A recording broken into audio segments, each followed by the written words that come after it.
মানে আপনি যদি মনে করেন টাকা পয়সা না থাকা মানে হচ্ছে আমি অনেক বড় আল্লাহওয়ালা, ফকির মানে আল্লাহওয়ালা, মিসকিন মানে হচ্ছে আল্লাহওয়ালা। নো, কাদাল ফাকরু ইয়াকুনা কুফরান, দারিদ্র মানুষকে কাফের বানিয়ে দেয়।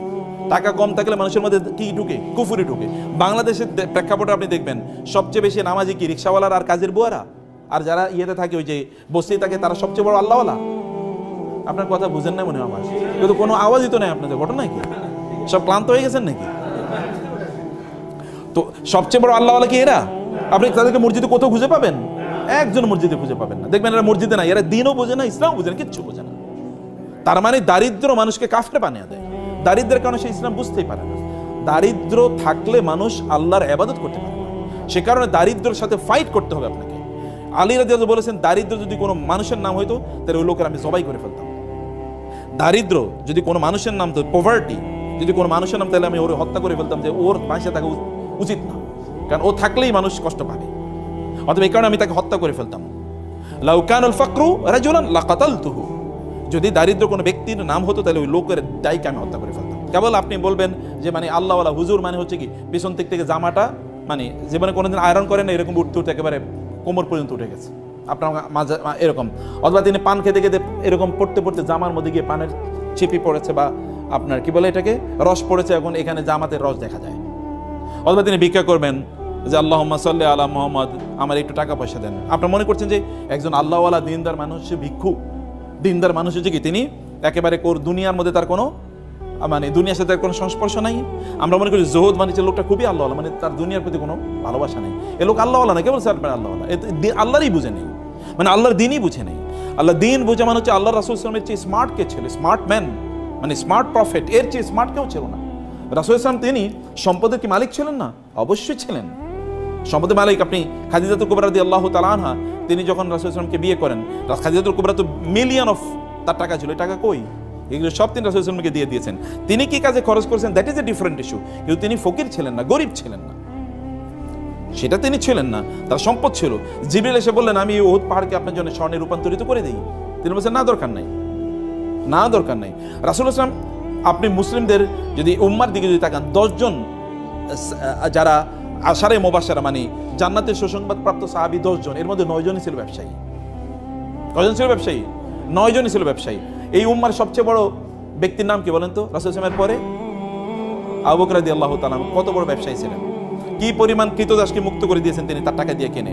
এই উম্মার 2 নম্বর ব্যক্তি হচ্ছেন ওমর রাদিয়াল্লাহু তাআলা, ব্যবসায়ী ছিলেন। এই উম্মার 3য় সবচেয়ে বড় ব্যক্তির নাম কি? ওসমান রাদিয়াল্লাহু তাআলা। সবচেয়ে নামই তো ওসমান গনি, মানে ওসমান ধনী, ওসমান দা রিচ, নামের অর্থ ওসমান দা রিচ।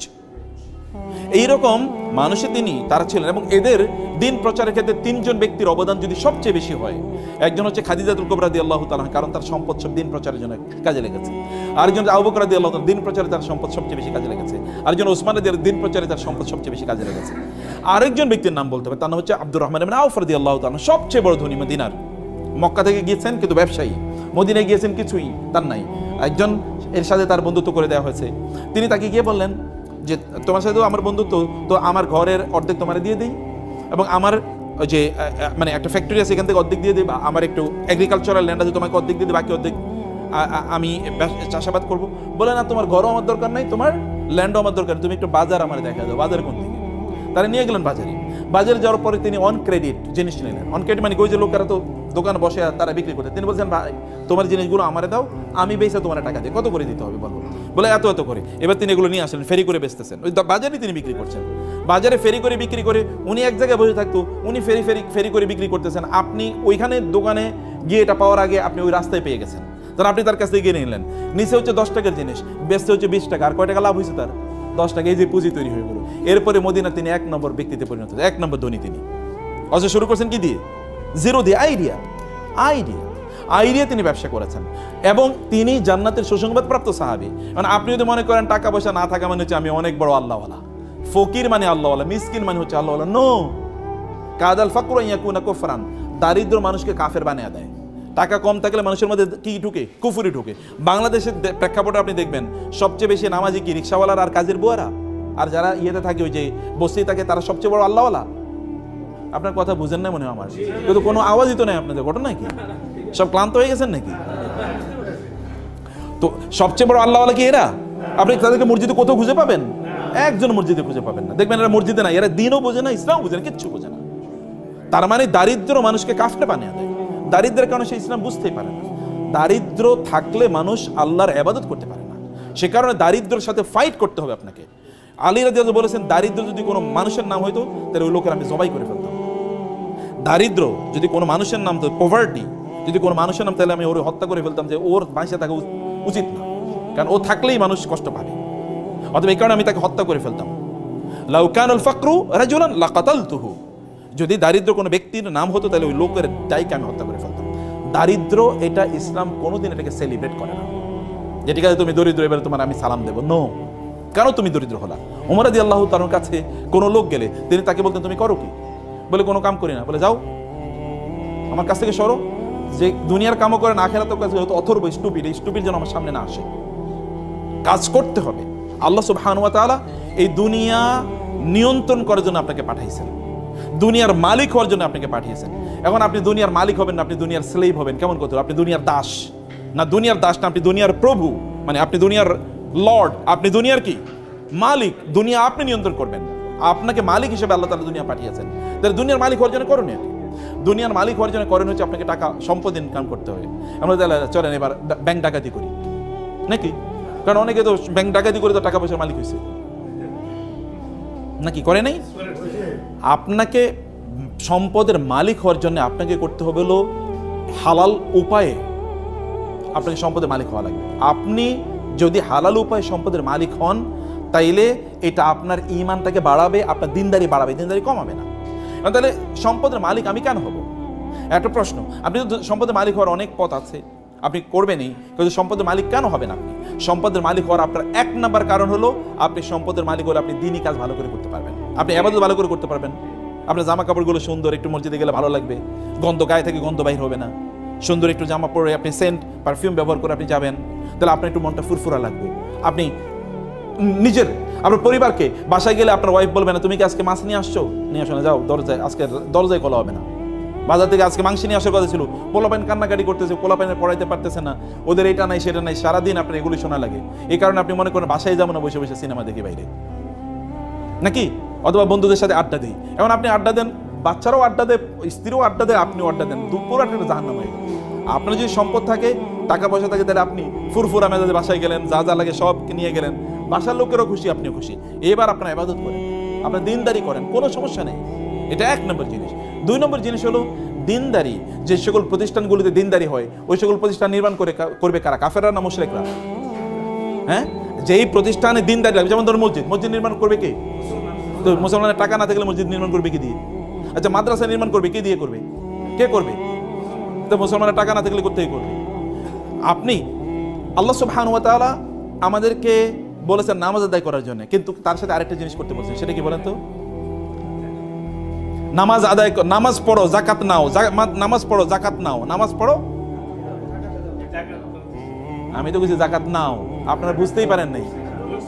নামাজ পড়ো, যাকাত নাও, আল্লাহ বলেছেন নাকি? না বলছেন কি নামাজ পড়ো? আপনি কি ভিক্ষা করে যাকাত দেবেন নাকি? তাহলে আপনাকে টাকা উপার্জন করে নামাজ যেরকম ফরজ, যাকাত দেও কি? কারণ আপনি বলবেন আমি নামাজ পড়ি, সুবহানাল্লাহ, আলহামদুলিল্লাহ, আমি অনেক ভালো আছি, তো যাকাত কে দেবে? নামাজও তো পড়তে হবে, যাকাতও তো দিতে হবে। তো যাকাত দিতে হলে কি হতে হবে? সম্পদের মালিক হওয়া লাগবে, নাহলে আপনি যাকাত দেবেন কোত্থেকে? যাকাত কি ইবাদত না? যাকাত কি ফরজ ইবাদত না? যাকাত দিলে কি আপনার সওয়াব বাড়ে না? যাকাত দিলে কি আল্লাহর কাছে সম্মান বাড়ে না? তো আপনি কেবল জান্নাতে চলে যাবেন নামাজ পড়ে, যাকাত না দিয়ে আপনি জান্নাতুল ফেরদৌসের মালিক হয়ে যাবেন? নো, যাকাত দেওয়ার মালিক হওয়া লাগবে। তো যাকাত দেওয়ার মালিক হতে হলে কি লাগবে? টাকা ইনকাম করতে হবে, সম্পদ ইনকাম করতে হবে। সম্পদ ইনকাম না করলে আপনি কেমনে করবেন? এখন আমরা সম্পদ ইনকাম করতে পারছি না, আমরা এখন হয়ে গেছি কি জানেন? আমরা কেবল এখন হচ্ছে কনজিউমার হচ্ছে আমরা ভোক্তা। যেমন দেখবেন আপনি, ওরা ইহুদিরা জিনিস বানাবে আপনি কিনবেন, খ্রিস্টানরা জিনিস বানাবে আপনি কিনবেন, আর আপনি খাইবেন, বলবেন আলহামদুলিল্লাহ, তৃপ্তিটুকু আলহামদুলিল্লাহ, সুবহানাল্লাহ, আল্লাহ খ্রিস্টানদেরকে আমাদের সেবক বানাইছে। বুঝছেন এরকম কিনা? আপনি বলছেন খ্রিস্টানরা সেবক বানাইছে, আল্লাহ তাআলা খ্রিস্টানদেরকে ইহুদিদেরকে আপনাদের সেবক বানাইছে, ওরা জিনিস বানায় আর আপনি খান বৈশা বৈশা, আর আপনি বুঝেনই না যে আপনি সব ওদেরকে দিয়ে দেন, আপনি ওদের দাসে পরিণত হয়ে গেছেন, আপনি ওদের কৃতদাসে পরিণত হয়ে গেছেন। আপনি বলেন যে আপনি অনেক ভালো আছেন, কিন্তু আপনাকে যদি বলা হয় আপনি কি আমেরিকা যাবেন, বলে ভাই প্রয়োজনে সেজদা দিব তারপর আমেরিকা যাবো।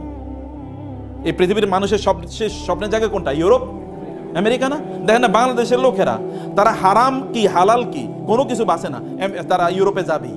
ওইখানে গিয়ে ইসলাম পালন করতে পারবে কি পারবে না, কোনোটাই না। আচ্ছা, এই পৃথিবীতে সবচেয়ে বড় রিফিউজি থাকে কোন সকল দেশে? ইউরোপ আমেরিকাতে সবচেয়ে বড় রিফিউজি, সবচেয়ে বেশি অ্যাসাইলাম মানুষ যায় কোথায় থাকার জন্য? ওইখানে। ওয়াও, এটাই তো দেখি জান্নাত। তো এই জান্নাত বানানোর কথা ছিল আপনাদের। ওরা পণ্য বানায় আর আপনাদের কাছে বেচে, আর আপনাদের জাহাজ ভরে আপনাদের টাকাগুলো নিয়ে যায়। আর আমরা মনে করি যে আমরা কি ভালো একজন কনজিউমার। পণ্য তো আপনাদের বানাতে হবে, বানায় আপনাদের বেচতে হবে। আপনাদের পূর্বপুরুষের দিকে তাকান। আপনারা সিনবাদের কথা শুনেছেন না? আচ্ছা, সিনবাদরা করছে কি? সেই আরবের লোকেরা যদি মনে করতো যে আমরা আরব দেশে থাইকাই আমরা কি কেবল দিন প্রচার করবো, তাহলে কি আমরা মুসলমান হইতাম? আচ্ছা, আরব দেশের লোকেরা এখানে আসছে কিভাবে? ওরা তো পণ্য বিক্রি করার জন্য এসছে। বিজনেসম্যানরা এখানে এসছে কোন দিক দিয়ে এসছে? তারা এসে হলো ওই যে আরব সাগর থেকে ইন্ডিয়ান ওশিয়ান মানে ভারত মহাসাগর হয়ে বে অফ বেঙ্গল, এই বঙ্গোপসাগরে আসছে। এরপরে ওই যে চিটগং শব্দটাই তো সাতি গাং। গাং মানে কি? গাং মানে নদী, আর সাতিয়ন মানে আরবি শব্দ। এটা চিটগং শব্দটা আরবি, সাতিগং হচ্ছে নদীর কুল, নদীর উপকূল। মানে ওইখান দিয়ে এসে তারা এখানে থাকতো। এইখান থেকে তারপরে তারা মালয়েশিয়া যেত, এখান থেকে তারা ইন্দোনেশিয়াতে যেত। মালয়েশিয়া ইন্দোনেশিয়াতে নাইলে ইসলাম গেল কিভাবে? জাহাজে গেছে। তখন কি জাহাজ ছিল? তখন কি আপনার প্লেন ছিল? না, এই নৌকাই তো। এই নৌকা দিয়ে তারা বড় বিশাল বড় ইয়ে ছিল, কি বলে, পাল। এই পাল তোলা নৌকা বা জাহাজে তারা এখানে ইসলাম নিয়ে এসে পণ্য বিক্রি করতে এসে। কিন্তু পণ্যের সাথে তারা কি বিক্রি করছে? তারা ইসলাম সেল করেছে পণ্যের সাথে। পণ্য কিনতে গিয়ে লোকেরা দেখলো এত ভালো মানুষ, দেখি ফেরেশতা, এরকম লোক তো আর কোথাও দেখিনি। এত ভালো মানুষ পণ্য বিক্রি করতে এসে কিন্তু এরা কি এসা ইসলাম প্রচার করে গেছে। ব্যবসায়ীরা ইসলাম প্রচার করছে। আমার মতো এরকম আপনি শাহজালাল শাহপরান কয়জন এসছে? কিন্তু তার চেয়ে বেশি, হাজার গুণে বেশি এসে কারা? ব্যবসায়ীরা।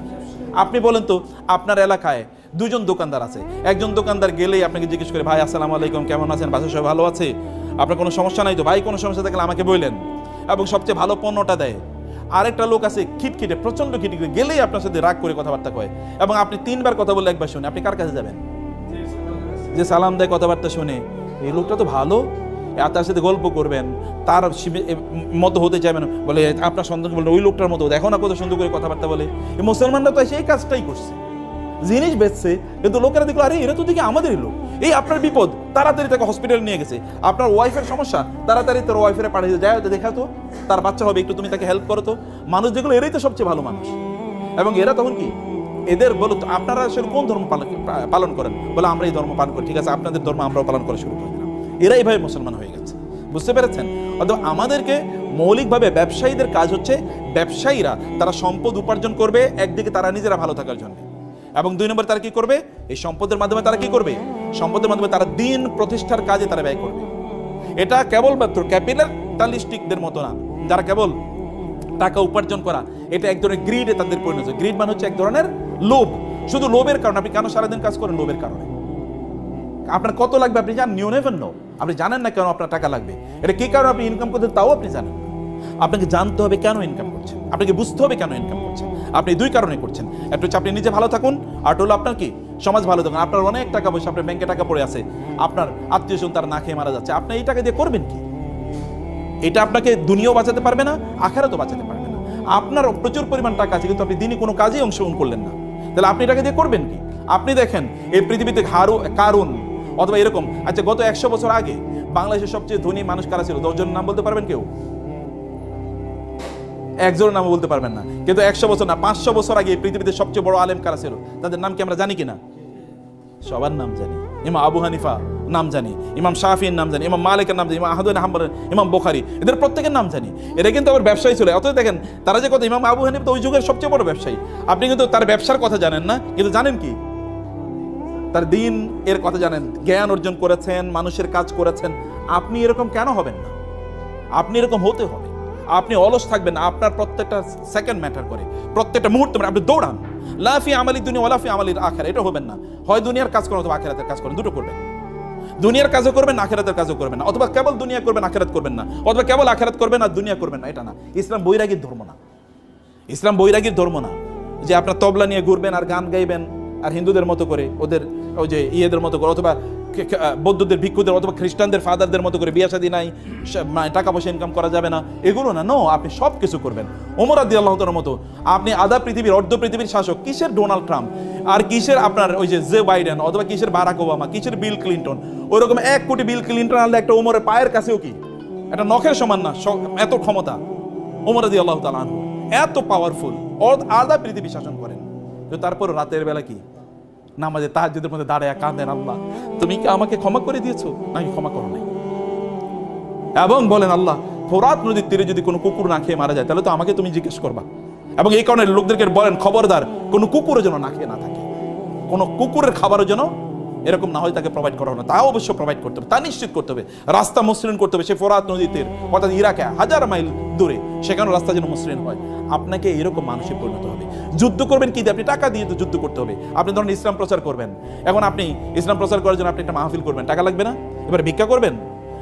আমরা মুসলমানদেরকে একটা ভিক্ষুকের জাতি বানাইছি। মসজিদ বানাবো, একটা রাস্তায় একটা থালা নিয়ে বসে থাকলো, ভাই আল্লাহর রাস্তায় কিছু দেন না, মানে মইরা গেলে কি করবেন, এরকম ভিক্ষার জাতি তো আমরা ছিলাম না। আপনি একা এরকম টাকা পয়সার মালিক হন যে আমি মসজিদ টাকা বানিয়ে দেবো, আমি মাদ্রাসা টাকা বানাবো, আমি এরকম 50 জন লোককে আমি পড়াবো, আমি এরকম 10 জন আলেম বানাবো, এরকম টাকা পয়সার মালিক হওয়া লাগবে। তাহলে আপনার দুনিয়ার জন্য ইনকাম হলে আখিরাতের জন্য আপনি গর্ব করে চলতে পারবেন, আপনি মর্যাদার মতো করে চলতে পারবেন। অন্য লোকেরা আপনাদের দেশে থাকবে, যা আমরা বাংলাদেশে গিয়ে থাকবো, কারণ ওইখানকার লোকেরা ভালো, কারণ ওইখানে ব্যবসার প্রফিট আছে। তখন আপনি আমেরিকা গিয়ে পালিয়ে থাকবেন না, অথবা দিল্লিতে বলবেন না যে ওইখানে গিয়ে থাকি, ওইটা আমার বাপদাদার বাড়ি, পালিয়ে ওইখানে চলে যায়। এটা আপনি তখন মনে করবেন, আপনি মনে করেন না আমার বাপদাদার বাড়ি এটা, আমি এখানেই থাকবো, আমি এগুলোকে নিয়ন্ত্রণ করবো। You will have to do it. আপনার নিজকে সম্পদের মালিক হওয়া লাগবে, আপনার নিজকে ব্যবসায়ীতে পরিণত করতে হবে, এবং আপনি সম্পদের মালিক হবেন এই দুটো পারপাসকে সামনে রেখে, এই দুটো পারপাসকে সামনে রেখে। এবং তাইলে আপনি দেখবেন যে আপনি ওয়াইদু লাহুম মাসতাতআতুম মিন কুওয়াতি ওয়া বিররিবাতিল খাইলি, আল্লাহ তাআলা রাসূলকে বলেছেন আপনি ওদের বিরুদ্ধে যুদ্ধ করার জন্য ঘোড়ার আস্তাবল তৈরি করুন। এখন ঘোড়ার আস্তাবল কেন তৈরি করে, কি দিয়ে তৈরি করে বলেন?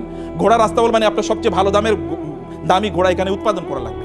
আবার দামি ঘোড়া উৎপাদন করলে ঘোড়ার খাবার দেওয়া লাগবে না? খাবার আপনাকে তার মানে আলাদা কি, এই যে মানে বিভিন্ন প্রাণীর যে খাবার, এগুলোকে ফিস্ট না বলে, হ্যাঁ এই যে বিভিন্ন এগুলো আপনার ফিস্টের জন্য আপনাকে আলাদা ফ্যাক্টরি ডেভেলপ করা লাগবে। আবার এগুলো ধরেন রোগ আছে, রোগের চিকিৎসা করার জন্য কি আলাদা এই যে ভেটেরিনারি সিস্টেম আপনাকে ডেভেলপ করা লাগবে। আবার এগুলোকে বিক্রি করার জন্য আলাদা বাজার ব্যবস্থা তৈরি করতে হবে, চেন মার্কেট মানে সাপ্লাই চেন ম্যানেজমেন্ট আপনাকে তৈরি করতে হবে, আপনাকে আলাদা দক্ষ লোক তৈরি করতে হবে। এটা হিউজ ইন্ডাস্ট্রি। আল্লাহ তার রাসূলকে বলছেন মদিনা ইন্ডাস্ট্রি ডেভেলপ করুন, কারণ এটা অ্যাগ্রারিয়ান ইকোনমি, ওখানে কেবল এগ্রিকালচারাল প্রোডাকশন হয়, এগ্রিকালচার তো থাকবে, তার পাশাপাশি ইন্ডাস্ট্রি তৈরি করেন। 1500 বছর আগে আল্লাহ রাসূলকে বলছেন ইন্ডাস্ট্রি তৈরি করেন, আর আমরা 1500 বছর পরে এসে আমরা কোন ইন্ডাস্ট্রি ডেভেলপ করলাম না। আপনি ডেভেলপ করা লাগবে, সমাজের মানুষের জন্য কাজ করতে হলে আপনাকে সম্পদের মালিক হওয়া লাগবে। কিন্তু সম্পদ যেন আপনার অন্তরে না চলে যায়। সম্পদ থাকবে কোথায়? হাতে থাকবে সম্পদ, কিন্তু অন্তরে থাকবে কি আল্লাহ। আল্লাহ থাকবেন অন্তরে, হাতে থাকবে সম্পদ, এর মাধ্যমে গোটা পৃথিবীর মালিক আমরাই হয়ে যাব। আমাদের পূর্বপুরুষরা প্রায় 1200 বছর একচ্ছত্রভাবে গোটা পৃথিবী চালাইছে।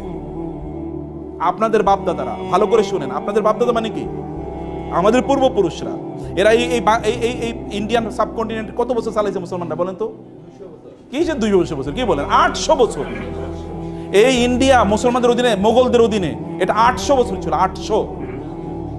ইউরোপ, এই যে আজকে যে ইউরোপ দেখতে পাচ্ছেন আপনারা, এত ইন্ডাস্ট্রিয়াল ডেভেলপমেন্ট, এই পুরো ইউরোপ তৈরি করছে মুসলমানরা। ইউরোপের লোকেরা আগে বছরে তারা 2-3 দিন গোসল করতো, যেমন শাহবাগীরা বছরে 1-2 গোসল করে।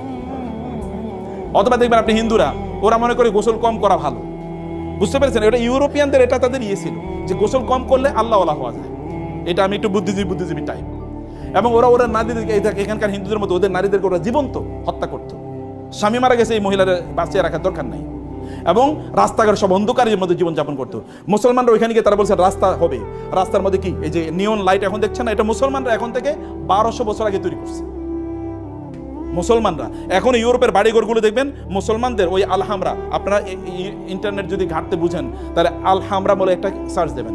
আলহামরা এটা স্পেনের প্রাসাদের নাম আলহামরা। এই আলহামরার মতো করে এখন ইংল্যান্ডের সকল বাড়িগুলো আলহামরার মতো, মানে ওইখান থেকে ওরা শিখেছে architecture, building technology, civil engineering, mechanical engineering, এগুলো সব মুসলমানদের অবদান। মেডিকেল সায়েন্স মুসলমানদের, ফুল মেডিকেল সায়েন্সটা মুসলমানরা ডেভেলপ করছে, যেটাকে ইবনে সিনা বলা হয়, he is father of medical science. এবং এই যে ওষুধ বানানোর ফুল পদ্ধতিটা মুসলমানদের আবিষ্কার, কেমিস্ট্রি পুরোটা মুসলমানদের আবিষ্কার, ফিজিক্স পুরোটা মুসলমানদের, নিউটন এটা তো মুসলমানদের সূত্র চুরি করে জাবের ইবনে আল হাইসামের সূত্র 4.5 বছর আগে, 450 বছর আগে জাবের ইবনে হাইয়ান এই সূত্র দিয়েছে। ওই সূত্র চুরি করে তারপরে নিউটনের সূত্র বানাইছে। এখন এই কথা তো আমরা বলতে পারি না, কারণ আমরা তো এখন কি, এখন হচ্ছে আমরা দুর্বল। আমরা এই কথা বললে মানুষ বলে এটা পাগল। আমাদের সন্তানরাই তো বিশ্বাস করবে না, আমাদের সন্তানরাই বিশ্বাস করবে না। অথচ পৃথিবীর এখনো মুসলমানদের হাতে প্রায় 70,000 এরকম বিজ্ঞানের বই আছে, যেগুলো যদি এখন অনুবাদ করা যেত তাহলে গোটা পৃথিবী ম্যাচমারে যেত, কিন্তু কে করবে? এখন তো মুসলমানরা কেবল খায় দায় ফুর্তি করো, আপনার টাকা হইলে আপনি ইউরোপে গিয়ে একটা ট্যুর দিয়ে আসবেন যে ওইখানে যাই, তাই না? কারণ ওইখানে গেলেই তো এখনো মুসলমানরা ধরেন 40,000 ফিট উপরে উঠার পরে এরপরে ওই যে আপনার বিমান বালাকে ডাকে বলে লাল পানি আছে, লাল পানি আছে, এই আশপাশে তাকায়, কেউ দেখা যায় পরিচিত কেউ একটু লাল পানি দাও, কারণ বাসায় দেশে খাইতে পারে না, ওইখানে একটু লাল পানি খায়। এই চরিত্রওয়ালা মুসলমানকে দিয়ে কি হবে? আপনাকে চরিত্রবান হওয়া লাগবে। টাকা পয়সার মালিক হন, গোটা পৃথিবী নিয়ন্ত্রণ।